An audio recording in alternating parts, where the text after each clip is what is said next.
They ignored the black woman in row 14C. Then the pilot whispered her call sign to save them. Before we continue, don't forget to like, share, and subscribe to this channel as we dish out fresh, engaging stories daily. Enjoy the story. It was a calm Monday morning when it all happened. She boarded the flight and was ready to go see her parents. She never knew she would be treated and faced with the worst embarrassment of her life. Lena Duarte moved quietly through Seattle-Tacoma Airport, unnoticed amid the shuffle of tired travelers and impatient flyers. She wore simple jeans, a navy coat, and an expression that said little but saw everything. Her dark curls were tucked behind her ears, and she clutched a small weathered backpack that had clearly seen better days. It was meant to be an uneventful trip home, just a daughter visiting her aging parents in Albuquerque. The terminal buzzed with flight announcements, coffee orders, and gate changes. She waited in line at gate 47 for flight 637, listening absently as a child cried nearby, and a businessman loudly dictated emails over Bluetooth. The world moved around her like a machine she no longer needed to understand. When her group was called, Lena stepped forward, handed over her boarding pass with a soft thank you, and made her way down the jet bridge. She boarded the plane with the same grace she carried through life, quiet, firm, unnoticed. Seat 14C, middle of the aircraft, not too close to the cockpit, not far enough to feel detached. She settled in beside a young man in a loud designer tracksuit who barely acknowledged her. The window seat was empty, the aisle filled with the shuffle of boarding passengers. Overhead bins slammed shut. Voices overlapped. The plane was full. As Lena buckled her seatbelt and settled her bag beneath the seat in front of her, her gaze shifted to the window. The clouds outside were thick, gray, almost theatrical in their formation. They moved like waves waiting to rise.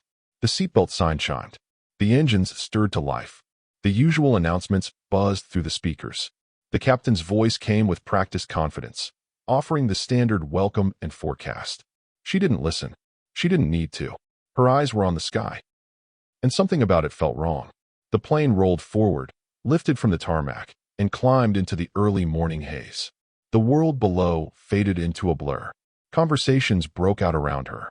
A woman in front of her complained about the coffee. A teenager across the aisle filmed takeoff for his social media. Life, in all its distractions, carried on. And then came the first tremor. It was light, barely noticeable, the kind that draws a few glances and clenched jaws. But Lena felt it deeper, beneath her ribs, in the corners of her mind where old instincts lived. She sat upright, eyes narrowing slightly, fingers gently drumming the armrest. A second jolt followed. This one sharper, rude, like a slap from the sky. Passengers flinched. Drinks spilled. A tray clattered to the floor. Somewhere near the back, a baby wailed. Flight attendants moved down the aisle, their smiles tighter than usual, their words rehearsed but quick. It's just a bit of turbulence, folks. Please remain seated. Lena's hand slid forward toward the seat pocket. She pulled out the safety manual, not to read it, but to examine it. Not the contents, but the condition. The way the paper creased. The diagrams. The missing adhesive where the flotation guide had once been. Her eyes were tracing problems, tiny, unnoticed signs. In the cockpit, things weren't going as smoothly as the captain's voice suggested. Autopilot was stalling. Altitude adjustments weren't responding quickly enough. Red lights blinked in warning. Storm patterns had shifted, denser, angrier than forecasted. The co-pilot tried recalculating their route. The captain cursed under his breath. They were flying into something mean. Back in the cabin, a loud pop echoed as a bin flew open 3 rows up. A suitcase fell, slamming onto a passenger's armrest. Gasps followed. One man muttered a prayer. Another woman fumbled for her phone with trembling hands. And still, Lena remained still. Her hand hovered near her bag. Her eyes locked on the wings outside. She turned, finally, and asked the nearest flight attendant in a calm, even tone, "Is your pressure gauge fluctuating?" The attendant blinked, caught off guard. I'm sorry, ma'am. Cabin pressure," Lena clarified. "It feels like it's dropping." The attendant forced a customer service smile. "Ma'am, please stay seated. Let the professionals handle it." From the row across, a chuckle broke the tension. A teenage boy leaned over. "She thinks she's flying the plane or something." His friend laughed louder. "Yo, you about to bust into the cockpit and save us, superhero?" Lena didn't respond. She didn't need to. The woman a few seats up, sharp suit, red nails, voice like ice, turned in her seat and said, "Excuse me, miss, but some of us would like a peaceful flight, not a show." Several people nodded. A few glanced at Lena with suspicion now, as if her calm demeanor was arrogance, her curiosity a threat. She sat back, expression unchanged. Her fingers returned to the edge of her bag, where a fraying patch clung to the fabric, a faded emblem, a ghost of a past she no longer talked about. She adjusted her glasses with a single slow motion. Her lips parted slightly, but she said nothing. They didn't know her. They didn't know she had once flown combat missions through worse storms than this. They didn't know that behind those quiet eyes lived hundreds of hours in the sky, charting routes through hell and surviving when others hadn't. To them, she was just a woman on a plane. But Lena Duarte was far more than that. And as the plane groaned under the weight of the storm, the worst part wasn't the turbulence. It was the disbelief and the embarrassment that followed when the one person capable of saving them was the one they'd laughed at. But Lena didn't rise in anger. She didn't argue or explain, because storms didn't care who doubted them. And neither did she. Not today. Not at 30,000 feet. It began with a scream. Not a loud one, but the kind that cracked through the heavy air like a warning shot. Then came the drop. Sharp, sudden, terrifying. The plane pitched hard to the left, and for a moment, it felt as though gravity had vanished. Passengers rose an inch off their seats before slamming back down. A second jolt followed, more violent than the first, and then a chorus of metallic clicks filled the cabin. Oxygen masks uncoiled from the ceiling like pale ghosts, dangling in front of every wide-eyed face. People screamed. Some sobbed. Others froze. But Lena Duarte stood. Her movement wasn't rushed, nor was it hesitant. It was measured, calm. Her hand reached for the metal armrest as balance shifted beneath her, and she moved toward the nearest flight attendant who was clutching the drink cart for support, her face pale and stunned. "You're entering a low-pressure spiral," Lena said, her voice cutting through the cabin noise like a clean blade. "Your radar's blind in this kind of storm." The flight attendant blinked. Her lips parted, but no words came. Lena reached into her weathered canvas bag, her fingers finding the worn edge of something she hadn't touched in years. She pulled it out and handed it over, a torn patch with faded navy blue stitching. A flight insignia. Real. Earned. "Tell the co-pilot," Lena said, her voice low but firm. "Now." For a heartbeat, the attendant just stared. Then she took the patch with trembling fingers and turned toward the front of the plane. The nearby passengers were already whispering. "Who the hell does she think she is? Is this a joke? Someone needs to sit her down before she makes things worse." A man in a blazer stood halfway, gripping the seatbacks for balance. "Hey, lady, stop pretending. This isn't some movie." Another passenger shouted from behind. "Yeah, you gonna fly the plane next?" Lena didn't flinch.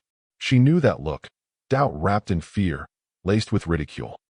She'd seen it in boot camps, in control towers, in rooms full of people who didn't think a woman, especially a quiet one, could command the skies. She had been underestimated before, but never this high, never with 212 lives on the line. The flight attendant returned, but she wasn't alone. The co-pilot followed, stepping into the cabin with a look that said more than words ever could.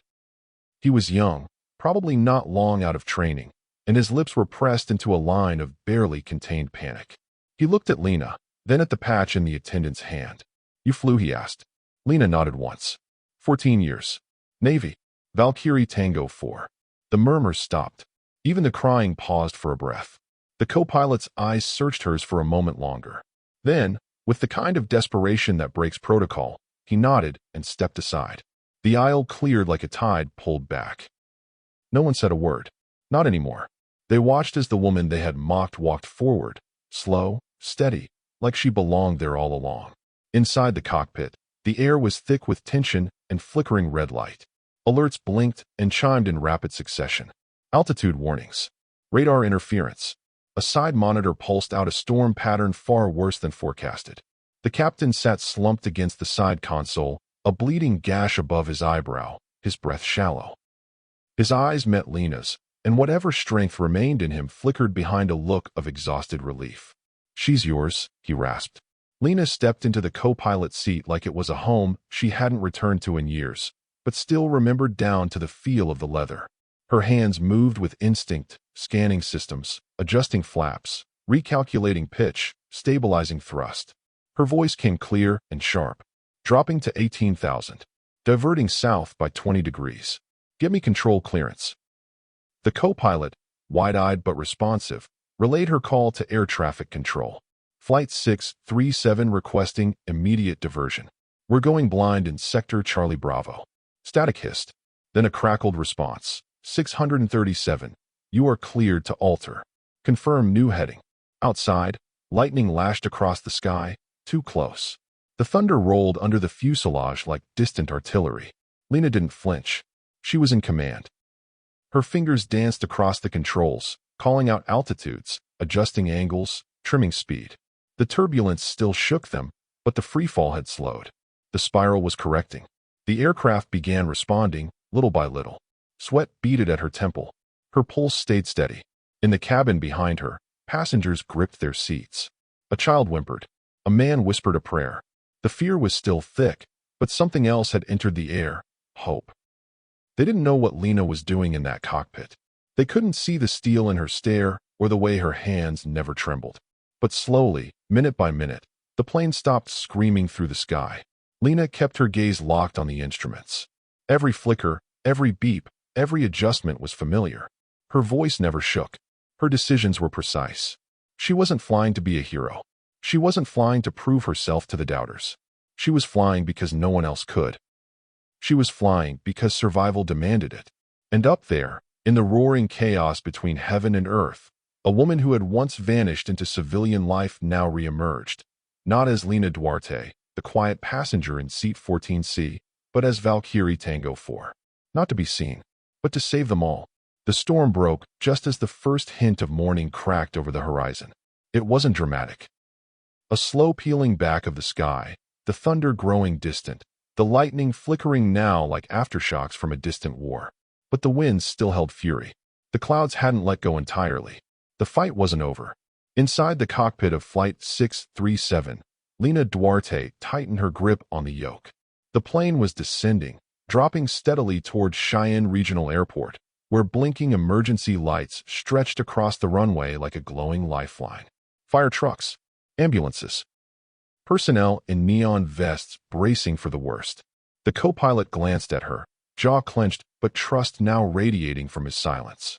He knew she belonged here. Wind buffeted the sides of the aircraft like fists, jarring them left, then right. Lena adjusted without flinching. Her movements were fluid, instinct honed by years of combat flying and forgotten missions.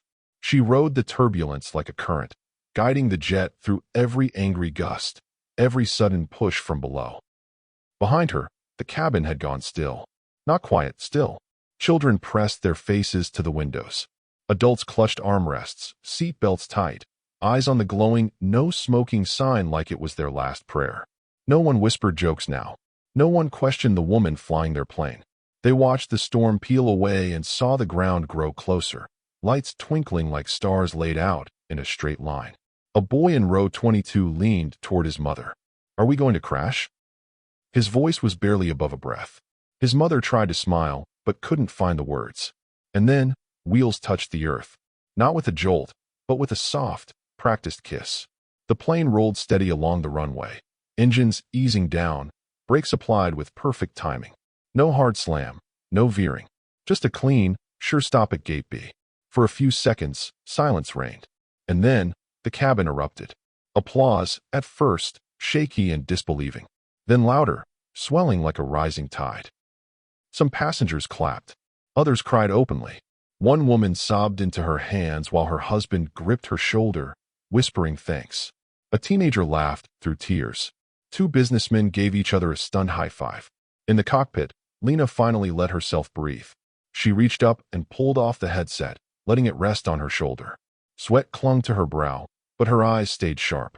The captain, still bruised and pale, stirred beside her and placed a trembling hand on her arm. You saved them, he said quietly. Lena stared forward for a moment before answering. We all made it down, she said, voice soft but unshaken. The door to the cockpit opened, and the first flight attendant peeked in, her mascara smudged, but her face glowing with relief. "They're waiting," she said. Lena nodded. She stood, straightened her coat, and stepped out. The passengers didn't rush her at first. They just stared, wide-eyed, reverent. The woman in the red suit who had mocked her now looked at Lena with tears staining her cheeks. The boys in tracksuits said nothing. The businessman who had dismissed her earlier leaned forward and whispered something to his neighbor. And then the crowd moved. A woman reached out, touched Lena's hand. Another one wrapped her in a hug without asking. A teenage girl held out her phone for a selfie. A father knelt beside his son and whispered, "That's her. That's the one who flew the plane." Lena tried to step away, to fade into the swarm of passengers now streaming into the terminal. But they didn't let her. Reporters had already gathered, tipped off by someone, or perhaps just following the flashing lights. Cameras clicked. Flashbulbs burst. Microphones extended from every angle. "Can we get a statement? Who are you? What's your name? Were you part of the crew?" Lena stood still, her posture straight, but her face unreadable. The terminal was packed, voices rising like 1,000 waves. Then came the chanting. "Lena, Lena, Lena." The same people who had doubted her, mocked her. They now surrounded her like believers at the feet of a miracle. An airline representative fought through the crowd, gesturing urgently. "Ms. Duarte, the company would like to arrange a private jet for you, to Washington. There's been an invitation." Lena blinked. "From the White House," he added. "The president wants to meet you." She didn't respond at first. Her gaze swept the crowd, lingering on the families, the children, the faces she had seen mid-scream just hours before. Then an elderly woman stepped forward, tears glistening in her eyes. She held Lena's hand in both of hers. "You brought my grandson home," she said. No medal could mean more than that. Lena's jaw tightened slightly. Something softened inside her. She didn't do it for this. She didn't do it to be known. Her world had been about service, about duty, about surviving. But here they were, lives she had touched, stories forever changed because she had stood up when others froze. And so, when she boarded the next flight, this time sitting alone in the front cabin, with an official envelope resting beside her, it was different. This time, she wasn't anonymous. She wasn't just the quiet woman from seat 14C. She was Lena Duarte. And at the White House, with the American flag waving gently behind the podium, the president shook her hand and said, "We honor you not just for flying, but for rising above fear when others froze." A silver medal was placed around her neck. She didn't cry. She didn't smile.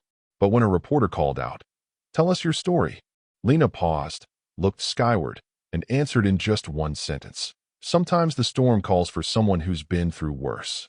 And with that, she stepped away. Still quiet, still unshaken, but now unforgettable.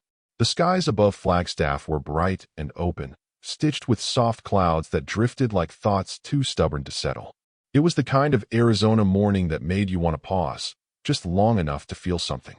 Lena Duarte walked the winding path behind the local high school, her boots crunching softly on gravel, her hands tucked into the pockets of her weathered jacket. The air was crisp, the smell of pine and distant rain hovering just beyond the mountains. A low buzz echoed overhead, another plane carving through the endless blue. She looked up, as she often did now, her eyes following the silver arc across the sky. No one else on the walking trail seemed to notice, but Lena always noticed. It had been months since that flight. Flight 637. Months since she sat quietly in seat 14C, mistaken for an ordinary woman, and then called upon to do the extraordinary. She never chased what came after. She never wanted it. The awards, the medals, the interviews, most of which she declined. Book agents flooded her inbox. Networks offered exclusive deals. One cable station even proposed a mini-series titled Sky Warrior. She said no to all of it. Instead, she returned to a life that felt simple, real, grounded. She found a small house at the edge of Flagstaff, not far from the school, and just close enough to the veterans' shelter where she now spent her evenings volunteering.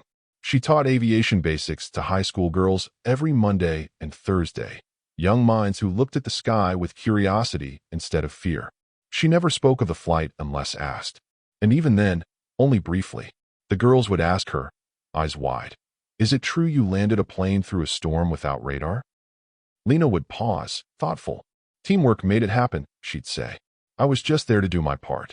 But she never told them about the sound of the oxygen masks falling, the slap of turbulence, the way people stared at her, accused her, laughed at her, until everything changed.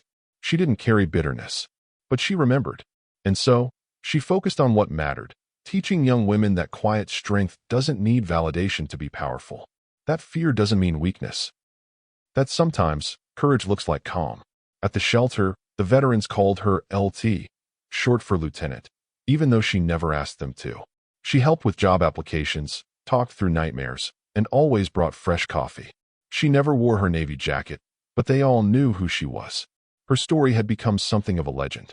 Not because she wanted it to, because others did. Children mailed her drawings. Stick figures in cockpits, hearts wrapped around airplanes, little stars labeled "Thank you, Ms. Lena." Journalists called her the angel of the air. A mural had even been painted downtown.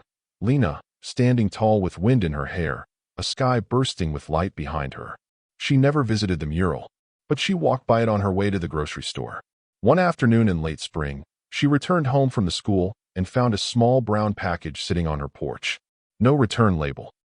Just her name, scrawled across the top in handwriting she didn't recognize. She brought it inside, set it on the kitchen counter, and opened it with the slow precision that had never left her fingers. Inside were 212 letters, all hand-signed, from every passenger on Flight 637, each note different. Some were long, overflowing with gratitude. Others were short and nervous. A few were scribbled by children in crayon. One man had included a photo of his newborn daughter with a message. "She's here because you landed us safely." I named her Elena. Lena sat at the kitchen table for hours, reading every single one. Some made her laugh. Others made her eyes burn. One, written in shaky cursive, said simply, "You reminded me that heroes don't always wear uniforms. Sometimes, they wear hoodies and sit in 14C." She folded that one carefully and placed it in the drawer beside the sink. Outside, another plane passed overhead. She stepped out onto her porch and watched it glide, steady and sure. The sound rumbled gently in her chest, once a trigger of adrenaline, now something else. A memory, a reminder, a salute. She thought of the little boy who had asked, "Are we going to crash?" and how his mother had held him tighter, whispering reassurances she didn't believe. She thought of the woman in red who had told her to sit down, the teenagers who had laughed, the people who had doubted her without knowing anything about her. And she thought of the way they had looked at her after the landing, silent, reverent, changed. She never wanted the spotlight. Her heroism wasn't for legacy. But legacies, sometimes, aren't built by choice. They are built by the lives you touch without realizing. The fear you help dissolve. The way your quiet courage echoes long after you've moved on. Somewhere, up in the skies over America, passengers glance toward the windows mid-flight. Some are nervous. Some are calm. But a few, just a few, think of a story they once read. A woman who had flown through the eye of a storm and brought them home. And in that brief moment, they wonder, what if Lena Duarte is on this flight? What if someone like her is sitting in 14C? And somehow, that thought is enough to make the air feel safer. Lena stood on her porch until the plane disappeared beyond the tree line. Her hands were in her pockets. Her face was calm. She didn't wave. She didn't cry. She simply watched the sky and smiled, softly, as if remembering something only she could see. Because though she never asked to be remembered, she would be, forever. If you enjoyed the story of Lena Duarte and her heroic journey aboard Flight 637, don't forget to like, share, and subscribe for more powerful narratives.